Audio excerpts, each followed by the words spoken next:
Isang long-distance runner ang naligaw sa mainit at malawak na Sahara Desert pagkatapos ng isang malakas na sandstorm. Mag-isa at walang dalang sapat na tubig at pagkain, ang tsansa niyang mabuhay sa bahaging ito ng mundo ay napakaliit. Paano siya nakatagal doon ng 9 na araw at anong ginawa niya para matahasan ang tiyak na kamatayan? Ito ang true story ni Mauro Prosperi na tinaguriang isa sa pinaka-nakakamanghang survival stories sa ating panahon, Sahara Desert. Parehong nakakamangha at nakakatakot, maganda at mapanganib, paraiso at bamumot. Ito ang pinakamalaking mainit na disyerto sa buong mundo na may area na 9.2 million square kilometers. Mas malaki pa sa land area ng buong Amerika.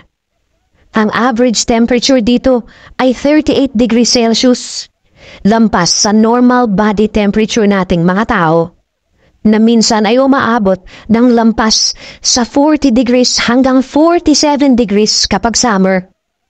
Sa sobrang init, nakakasugat ng balat, ilong at lalamunan ang mga particles ng buhangin dito. Isa ang Sahara Desert sa pinakamalupit na lugar sa daigdig. Walang tao na nanaisin na ma-stranded ng mag-isa sa gantong klaseng lugar. Pero sa kasamaang palad, ito ang naranasan ni Mauro Prosperi. Si Mauro ay isang pentathlete, isang atleta na lumalahok sa 5 klase ng sporting event na pinanganak noong July 13, 1955 sa Rome, Italy. Doong malaman niya ang tungkol sa Marathon des Sables, isang 251-kilometer ultramarathon na ginaganap sa Morocco sa loob ng 6 na araw. Pinaghandaan niya agad ang pagsali dito. Nagsimula siyang mag-training.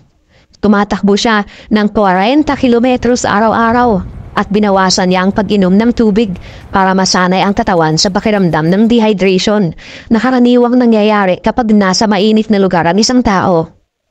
At noong Abril 1994, kasama ang 80 iba pang participants, sumali na nga sa una niyang desert event ang 38 taong gulang na si Mauro.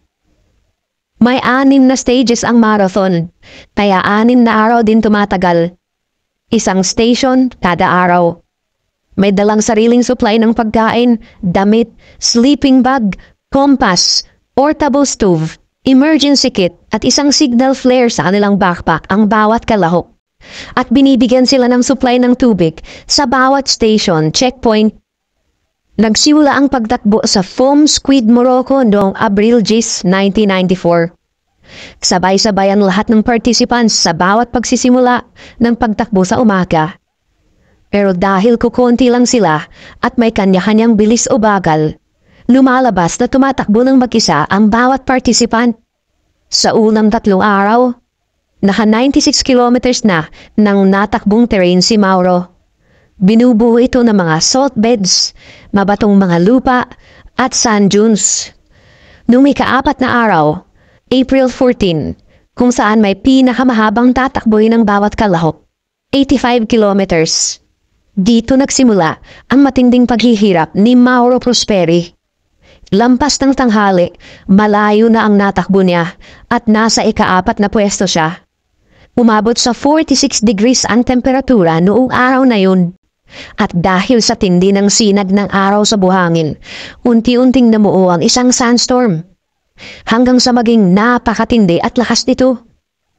Sa lakas ng hangin, wala nang makita si Mauro.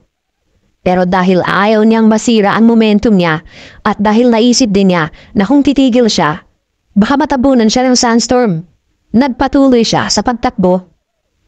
Inatawid niya ang maliliit na sand dune para makapag-shortcut. Sa isip niya noon, lilipas din ito at makikita ko na uli ang daan. Ang hindi na malaya ni Mauro, natabunan na pala ng buhangin ang mga daan. Umabot ng 8 oras ang sandstorm. Malapit nang dumilim nang humupa ito. Nagpatuloy pa rin sa pagtakbo si Mauro. Makalipas ang ilang sandali, saka lang na-realize ni Mauro na wala na siyang nakikitang anumang daan. At saka lang niya naramdaman na nagdurugo ang ilong at lalamunan niya. dahil ito sa pagkakalanghap niya ng particles ng buhangin noong kalakasan ng sandstorm. Naisip ni Mauro na magpahinga na muna sa kinaroroonan niyang pwesto at kinabukasan na lang uli magpatuloy. Nahiga siya sa ilalim ng palumpon ng halaman. Tinakpan ng tuwalya ang mukha at natulog. Kinabukasan, pagkagising, nagsimula na kaagad siyang tumakbo. Tumakbo siya ng dire-diretso sa loob ng ilang oras. Naniniwala na may makakasalubong o may makikita siya sa daan na kapwa-runner anumang sandali. Naisip niyang akyatin ang pinakamataas na bundok ng buhangin para makita kung ano ang nasa paligid niya. Pagkarating niya sa tuktok ng sand dune, nanlumo siya. Wala siyang makitang anumang palatandaan ng race trail. Wala siyang makitang pamilyar na bagay saan man siya lumingon. Doon lang niya na-realize na naliligaw na siya. At kung hindi pa sapat ang masamang balitang yun, doon din niya nakita na halos wala ng laman ang bote ng tubig niya. Kailangan niyang tipirin ang pag-inom ng tubig. Hindi siya tatagal sa desyertong yun kung wala siyang tubig. Doon niya naisip, naiihi na lang siya sa isa pang bote. I-recycle niya ang ihi niya para hindi siya ma-dehydrate. Ayaw man niya, pero kailangan niyang inumin ang ihi niya kung gusto niyang mabuhay. At bilang pagsunod sa race regulation, hindi umalis si Mauro sa eksaktong lugar na yon habang naghihintay sa pagdating ng saklolo. Ilang sandali matapos lumubog ang araw, napansin niya ang isang helicopter na papunta sa direksyon niya. Nabuhayan siya ng loob. Inasahan niyang helicopter ito ng mga organizer ng marathon at hinahanap siya. Inilabas niya kaagad ang signal flare niya at pinaputok ito. Subalit, hindi ito napansin ng piloto. Nawala ang mga ngiti sa mukha niya. Kinabukasan, napagdesisyonan ni Mauro na maglakad para maghanap ng tubig at mapagkanlungan. Dahil naisip niya na kung mananatili siya sa pwestong yun, posibleng ma-heatstroke siya. Inilabas niya ang kompas mula sa backpack niya. Pero wala siyang makita sa bawat direksyon kundi malawak na karagatan ng buhangin. Matapos ang ilang oras na paglalakad, nakakita siya ng isang marabout. Ang marabout ay isang templo ng mga Muslim. Tumakbo siya papunta doon. Umaasang may matatagpuan na tao sa loob. Pero wala. Isa lang yung abandonadong gusali. Ginamit ni Mauro ang lumang templo bilang kanlungan niya sa loob ng ilang araw habang naghihintay at umaasa na matatagpuan siya ng mga naghahanap sa kanya. Habang naroon, unti-unti niyang kinain ang baon niyang pagkain sa pamamagitan ng pagluluto sa mga ito sa kanyang ihi gamit ang portable na burner na dala niya. Sinubukan niyang pawiin ang uhaw niya sa pamamagitan ng pagsipsip sa dala niyang wet wipes, pagdila sa hamog ng mga bato tuwing umaga, at patuloy na pag-inom ng kihi niya. Isang araw, naisip niya nakyatin ang tuktok ng templo at ikinali doon ang maliit na bandera ng Italy. Umaasa siyang makakakuha ito ng atensyon sa mga naghahanap sa kanya, sa mga sakaling dadaan, at para na rin magsilbing ebidensya sa pamilya niya na naroon siya kung sakaling mamamatay siya. At habang naroon sa tuktok, napansin ni Mauro ang mga paniki sa tore ng marabout. Humuli siya ng ilan at pinugutan ng ulo ang mga ito gamit ang pocket knife niya. Sinipsip ang dugo at kinain ng hilaw na laman para magkaroon ng konding lakas ang katawan niya. Nanghuli rin siya ng mga salabubang, butiki at pati itlog ng ibon. At sinisipsip ang anumang katas na makukuha niya mula sa pagluluto sa laman ng mga ito. Noong ika-4 na araw ng pagkawala niya, isa namang eroplano ang nakita niyang lumilipad papunta sa direksyon niya. Nagmadali siyang lumabas at nagsulat sa buhangin ng SOS para makatawag ng pansin sa piloto. Dali-dali din niyang kinuha ang backpack niya at sinilaban ito. Umaasa na makakadagdag pansin ang usok na lalabas mula dito. Pero habang tumataas ang usok, bigla namang dumating ang isa na namang sandstorm. Sa isang iglap, nabura ang sinulat niyang SOS at namatay ang apoy sa sinusunog niyang bag.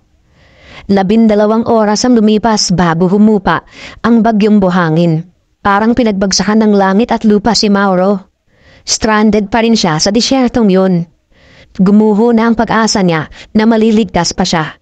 Inagabihan, gamit ang kapirasong uling, gumawa siya ng sulat ng pamamaalam o suicide note para sa pamilya niya. At gamit ang pocket knife, nilaslas niya ang pulso niya. Sa isip ni Mauro, noong mga sandaling yun, ayokong mamatay ng ganito. Ayokong mamatay ng dahan-dahan at unti-unti. Mas mabuti pang takmusin ko na lang ang buhay ko na mabilis. At kung mamamatay ako dito, malaki ang pag-asang matatagpuan ng bangkay ko. Kung ganoon, hindi masyadong mahihirapan ang asawa ko na kunin ang pensyon ko. May batas kasi sa bansang Italy na 10 taon bago ideklarang patay ang isang tao nawawala. Ayaw ni Mauro na 1 dekada pang maghirap ang kanyang asawa bago magamit ang pensyon niya sa pagiging pulis. Buong gabing hinintay ni Mauro ang pagsundo sa kanya ni kamatayan, subalit hindi ito dumating. Nagising siya kinaumagahan na may konting pagdurugo lang sa pulso niya. Dahil sa babaw ng pagkakalaslas niya at dahil sa pagka-dehydrate niya, namuo ang dugo sa mga ugat niya kaya hindi nagtuloy-tuloy sa pag-agos palabas. Kung kaya, buhay pa rin siya. Panibagong buhay. Biglang nagkaroon si Mauro ng panibagong sigla, panibagong determinasyon para lumaban. Nabuhayan siya ng loob at muling tumayo at naglakad palabas ng templo. Sa loob ng ilang araw, naglakad si Mauro. Tinatiming niya ang paglalakad kung kailan hindi gaanong matindi ang sikat ng araw. Tuwing bagong sikat pa lang at tuwing gabi. Kapag katirika ng araw, nagkukubli siya sa ilalim ng mga matataas na sand dune, mga bangin at kuweba, at mga paisa-isang puno. At kapag gabi naman, naghuhukay siya sa buhangin at ibinabaon doon ng katawan para labanan ang matinding lamig. Hanggang isang araw, may natanaw siya sa malayo na isang bundok. Nanlaki ang mga mata niya. Ito na ang matagal niya nang hinihintay, isang tunay na pag-asa. Bahagyang bumilis ang paglalahad niya kahit halos wala na ang lakas ng buo niyang katawan. Kailangan niyang magpatuloy. Mabubuhay siya, masasagip siya. Ito ang nasa isip niya. Patuloy siyang naglakad sa direksyon ng bundok at sa paglipas ng mga araw, papalaki ng papalaki ang bundok sa paningin niya. Lumilinaw, halos abot kamay na. Sa 8 araw ng pagkawala niya, nakakita siya ng isang oasis. Kinalagkad ni Mauro ang mga paa niya papunta dito. Pero sa tindi ng pamamaga ng lalamunan at bibig niya dahil sa dehydration, hindi niya na magawang malunok ang tubig. Isinusukan niya ito sa bawat pagtatangkang makainom. Humiga siya sa tabi ng maliit na lawa at nagkasya na lang sa pagsisipsip ng tubig na sinasalok ng mga kamay niya. At doon na siya nakatulog. Paggising niya, pinuno niya ng tubig ang bote niya at naglahad na uli papunta sa bundok. Mahalipas ang ilang oras, nakakita siya ng senyales ng buhay. Mga tae ng kambing at sariwa pa. Ilang sandali pa, mga bakas naman ng paa ng tao ang nakita niya. At nakita niya ang isang batang babae na nagpapastol ng mga kambing. Sa sobrang tuwa niya, nagtatakbo siya habang sumisigaw ng saklolo papunta sa batang babae. Pero natakot sa kanya ang bata. Nagsisigaw at nagtatakbo din palayo. Nanhihinang sumigaw si Mauro. Sandali! Huwag kang umalis! Maawa ka! Tulungan mo ako! Pero nawala na ang bata sa paningin niya. Napaisip siya kung bakit natakot sa kanya ang bata. Kinuha niya ang signal mirror niya at iniharap sa mukha niya. Laking gulat niya sa nakita niya. Hindi niya kilala ang lalaking nasa salamin.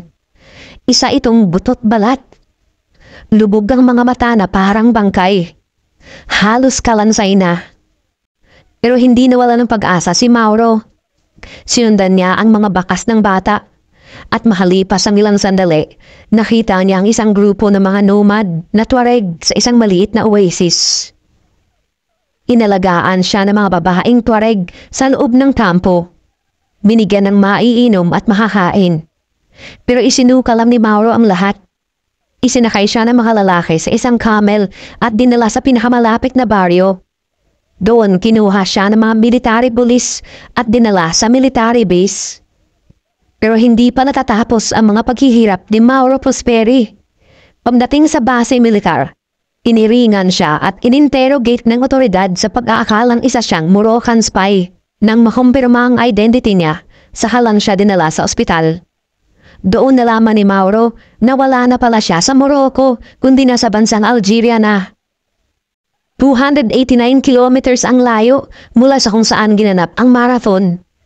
Wala siyang kaalam-alam na natawid na pala niya ang Jebel Tani Mountain at ang Moroccan border sa 9 na araw na paglalakbay niya habang naliligaw. 15 kilos o 33 pounds ang ipinayat ni Mauro. Itong araw siyang nanatili sa ospital ng Tindouf, Algeria at nakaubos ng 16 na litro ng dextrose bago na ibalik ang nawalang tubig sa katawan niya. Nadami siyang atay niya kaya ilang buwan siyang puro sopas at likido lang. At biniblender na mga pagkain lang ang nakakain. Nagkaroon ng permanenteng damage ang kidney niya dahil sa dami ng ihi na kanyang ininom. Isang buong taon siyang nakaranas ng matitinding leg cramps at umabot ng 2 taon bago tuluyang nakarecover ang physical at mental health niya. Ang karanasang dito ni Mauro Prosperi ay isang testimonya ng napakalakas na willpower, isang pagsubok sa katatagan ng isip at katawan at espiritu. Nakaligtas siya dahil na rin siguro yun ang tadhana niya. Nag-survive siya dahil na rin ginusto niya.